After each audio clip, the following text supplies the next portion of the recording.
the floor of the skull is divided into 3 parts. If you draw it like this, let's draw a big skull.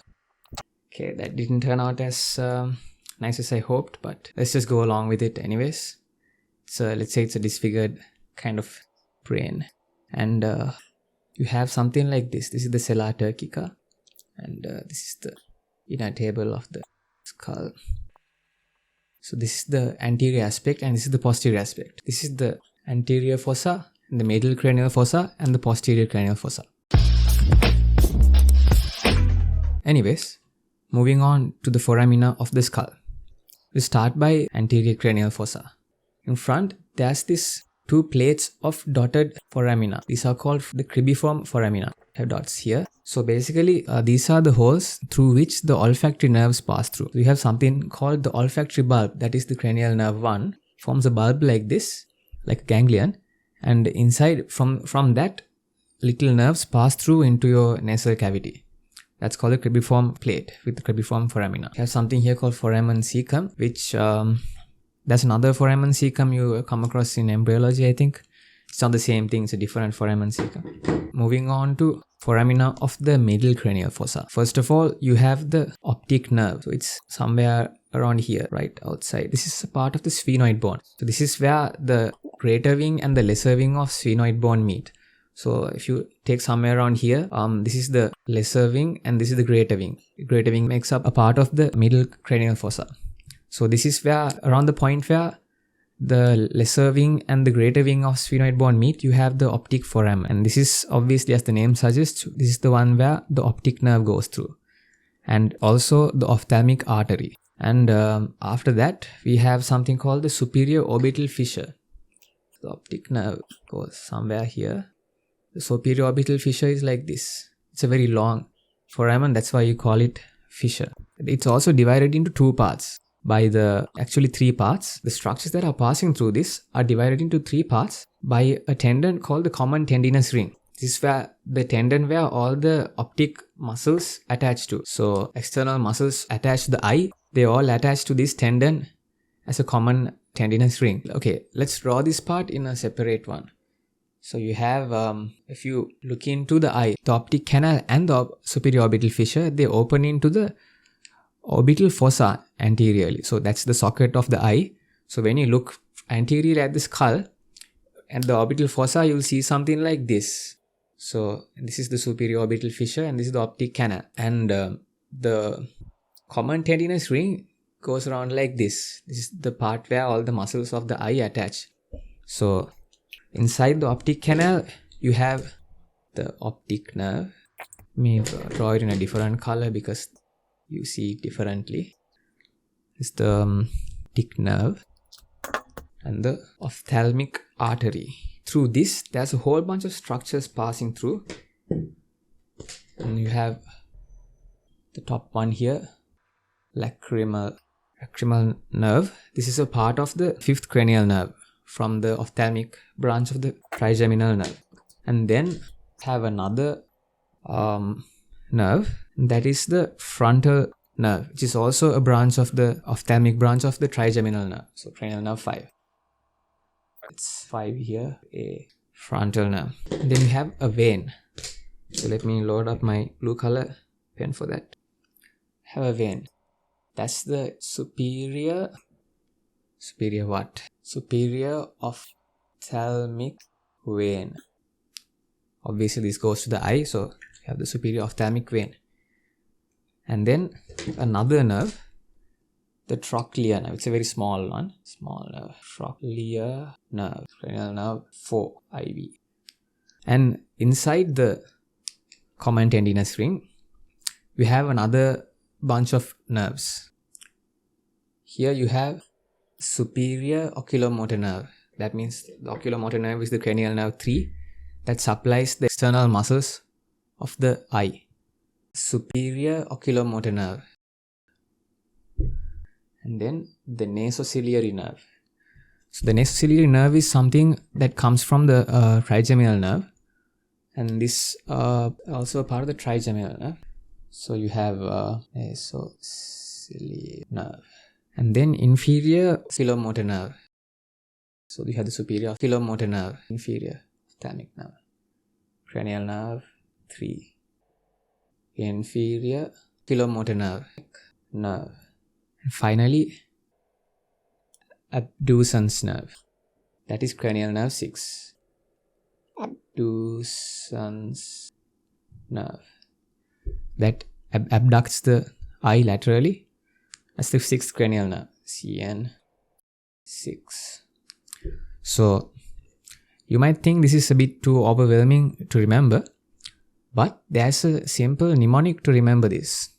It's called LFT SONIA. LFT as in like liver function test. Blue color. LFT SONIA. SONIA is a Hindi word, I think.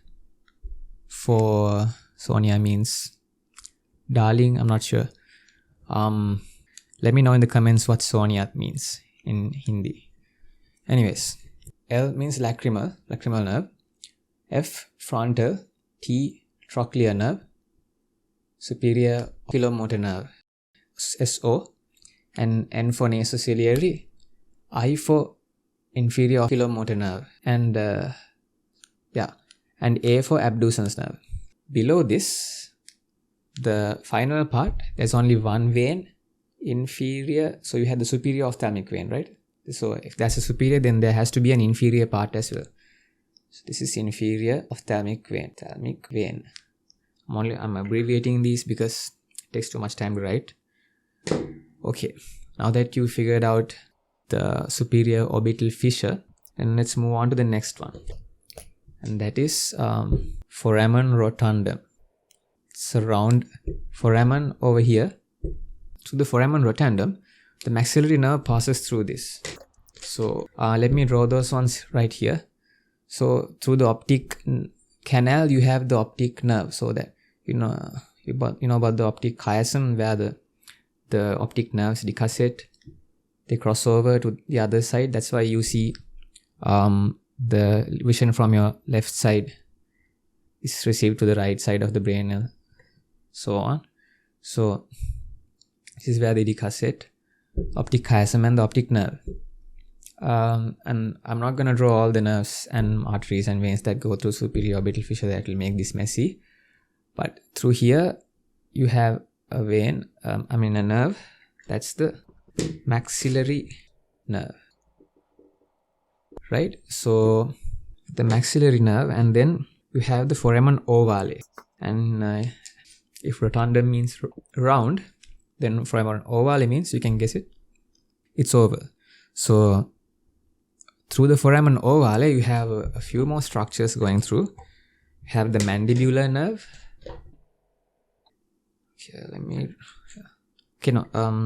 Through this you have the mandibular nerve.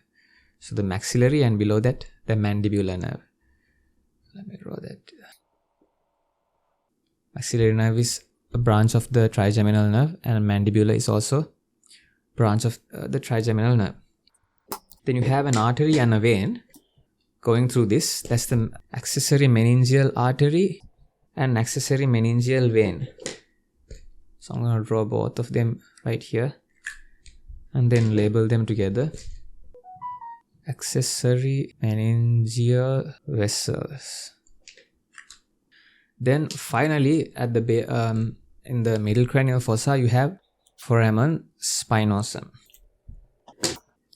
Foramen spinosum is also a sort of a round foramen over here. The structures that pass through this one are the middle meningeal artery and middle meningeal vein. So in the previous one we had accessory meningeal artery and accessory meningeal vein. Here the middle meningeal artery and middle meningeal. Also there's a nerve passing through this one, and this one is called the meningeal branch of the mandibular nerve. So the mandibular nerve is a part of the trigeminal nerve, and from that you have the meningeal branch of mandibular nerve. So all of these things have to do with the meninges, so might be easy to remember. Now there's a lot of holes here, right? A lot of foramina that you might get confused. Luckily for you, there's another mnemonic to remember these things. So there are more foramina over here, but these are the main things, the main foramina where important structures pass through. So the mnemonic only includes these ones. So picture this, you get into a bus and you see there's no sitting room available and you have to stand in the bus. And then someone in the bus says, sorry, I see standing room only. So there is no sitting room. So the mnemonic is, I see standing room only. So that's the mnemonic. So with this, I see means you see with your eyes. So what does that give you? The optic canal. You see, for you to see, you need the optic canal. And standing, so take the S, that's superior orbital fissure, and R, that's foramen rotundum only, and then I see standing room only, sorry. And the final one, Foramen Spinosum. So that's the mnemonic to remember all the foramina in the middle cranial fossa. There's also another one called Foramen lacerum. There's nothing actually important that passes through Foramen lacerum, but I think it has like a embryological importance. Then let's move on to the posterior cranial fossa. If you've enjoyed this video so far, and now's a good time to subscribe to the channel and leave a like for the video. And moving on to the posterior cranial fossa. This is not exactly in the posterior cranial fossa, but somewhere in between. Not exactly in the posterior cranial fossa, you have the carotid canal. And obviously the structures that pass through this, the carotid artery and the carotid vein. And below that, the carotid canal is somewhere here with the foramen lacerum. Then you have the internal acoustic meatus. So you know the external acoustic meatus is this part of your ear. The internal acoustic meatus is the structure, the foramen through which the vestibulocochlear nerve passes through. That's the cranial nerve 8. The internal acoustic meatus here, vestibulocochlear nerve passing through it here. It's cranial nerve 8. So, and also there's some other important structures. The labyrinthine artery also passes through the internal acoustic meatus. I'll write it here.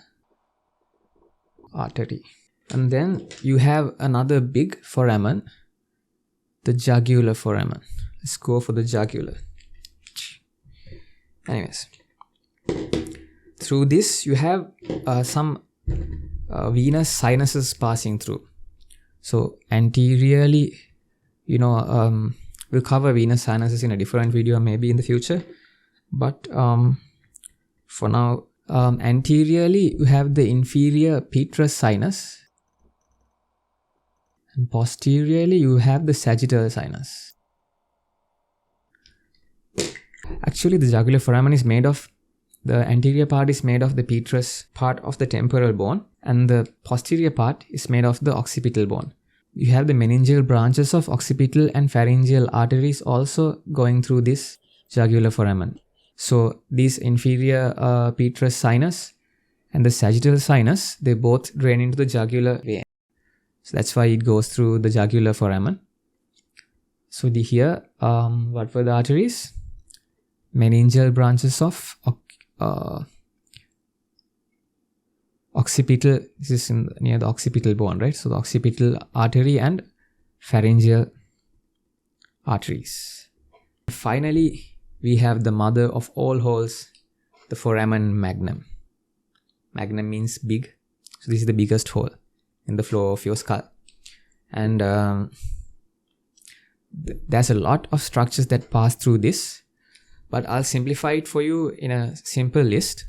So through the foramen magnum, you have the medulla of the brain passing through, and along with that, the meninges pass through. So if you get SCQ or something asking what are the structures that pass through the foramen magnum, you have to write these. The medulla, the meninges, you have the vertebral arteries, and the anterior and posterior spinal arteries. These are arteries that supply the spinal cord, spinal arteries. The vertebral arteries are the arteries that come up in the vertebral foramen. So they come all the way up here and they pass through the foramen magnum. Finally, the dural veins. And that's it for this video. I hope you learned something. If you like these kind of videos, make sure to subscribe to my channel. Now, if you think that was simple, check out my video on gluconeogenesis.